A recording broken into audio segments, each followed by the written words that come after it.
हरे कृष्णा, राधे राधे। हम सभी साधक परम पूज्य श्री भाई जी द्वारा लिखित पुस्तक नैवेद्य का श्रवण कर रहे हैं।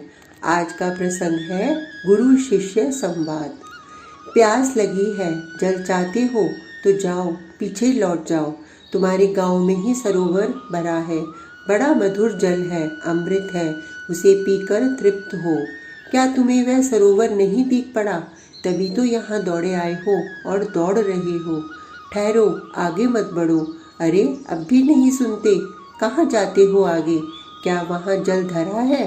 देखो, गांव के सरोवर को छोड़कर इधर आने वाले तुम जैसे कितने गंवार प्यासों की लाशें बड़ी सड़ रही हैं।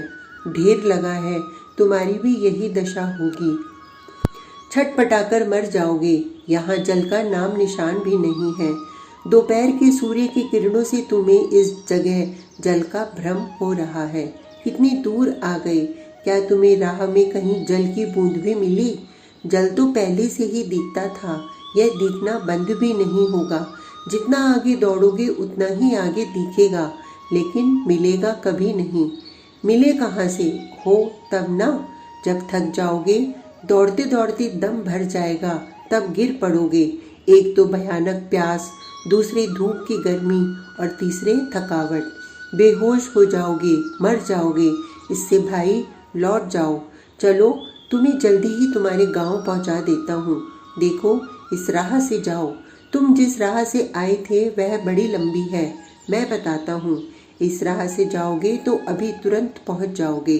अपने अमृत सरोवर में सुधा पान कर तृप्त हो जाओगे। प्यास बुझ जाएगी, सदा के लिए बुझ जाएगी। फिरो, वापस फिरो। एक महात्मा किसी बदभ्रांत श्रांत पथिक से ऐसा उपदेश कर रहे थे। दूसरे एक साधु ने इस उपदेश को सुनकर अपने शिष्य से कहा कि देख, जो संसार में सुख चाहता है वह अनेक योनियों में भटकने पर भी सुख को प्राप्त नहीं होता। इंद्र का पद मिल जाने पर भी तृप्त नहीं होता। माया मरीचिका की भांति सुख आगे ही दिखता है, आगे जाता है, तब भी उसे उसी अशांति और दुख के दर्शन होते हैं। सुख तो अपने आत्मा में, अपने ही अंदर भरा पड़ा है। जो उसे पहचानकर उस अमृत का पान करता है वही सुखी और तृप्त होता है। अरे पागल कुत्ते, हड्डी क्यों चबाता है? किसी गृहस्थ के द्वार पर जा, सूखी रोटी मिल जाएगी जिससे पेट भरेगा, तृप्ति होगी। पर तू क्यों मानने लगा? तुझे तो खून चाहिए। अरे मूर्ख, यह तो सोच, तू जिस खून के स्वाद से सुखी हो रहा है वह किसका है, कहाँ से आया? क्या इस हड्डी में खून है? यह तो सूखी है। खून तो तेरे ही मसूड़ों का है, जो हड्डी की चोट से बाहर निकल रहा है और तू भ्रम से उसमें स्वाद ले रहा है।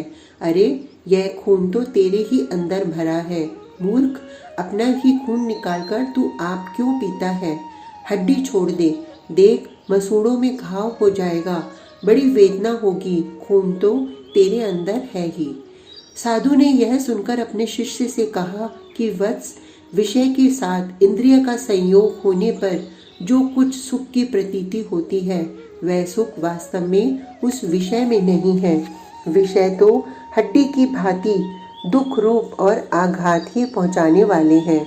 सुख तो अपने आत्मा में है और वह तुमसे कभी भिन्न नहीं।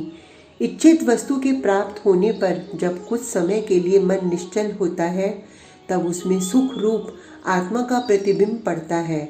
वही आत्म सुख विषय सुख के रूप में दिखता है।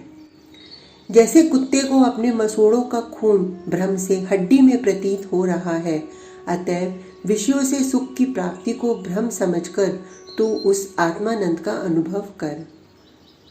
सेठ जी ने कहा, हरि की माँ, तिजोरी में से थोड़ा सोना तो निकाल ला। वह बोली, सोना कहाँ है? क्या लाकर दिया था? तिजोरी में तो रत्ती भर भी सोना नहीं है। सेठ जी ने कहा, अरे पगली, नहीं कैसे है? सेरों सोना भरा है। मुझे तो एक अंगूठी बनवाने के लिए थोड़ा सा ही चाहिए।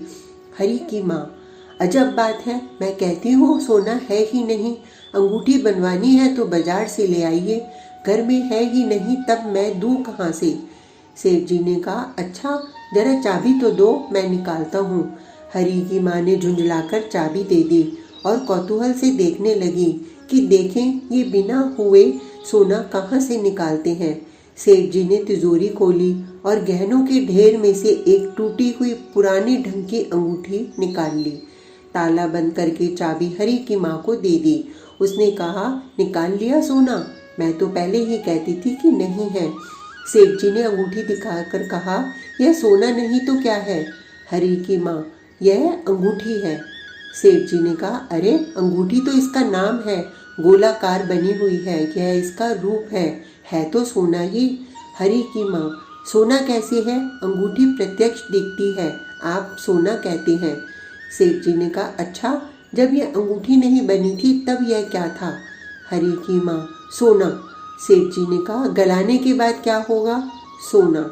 ठीक जरा विचार करो तो क्या इस समय यह सोना नहीं है? है तो सोना ही, परंतु इसे कहते तो अंगूठी है ना। गोलाकार रूप हो गया, इसी से अंगूठी कहने लगे। मान लो इसे कोई गलाकर नाक का गहना बनवा ले तो उसे क्या कहोगी? नथ। उस समय क्या यह सोना नहीं रहेगा? रहेगा क्यों नहीं, नाम रूप बदल जाएगा। तो बस नाम रूप से ही गहने अलग अलग माने जाते हैं और अलग अलग व्यवहार में आते हैं।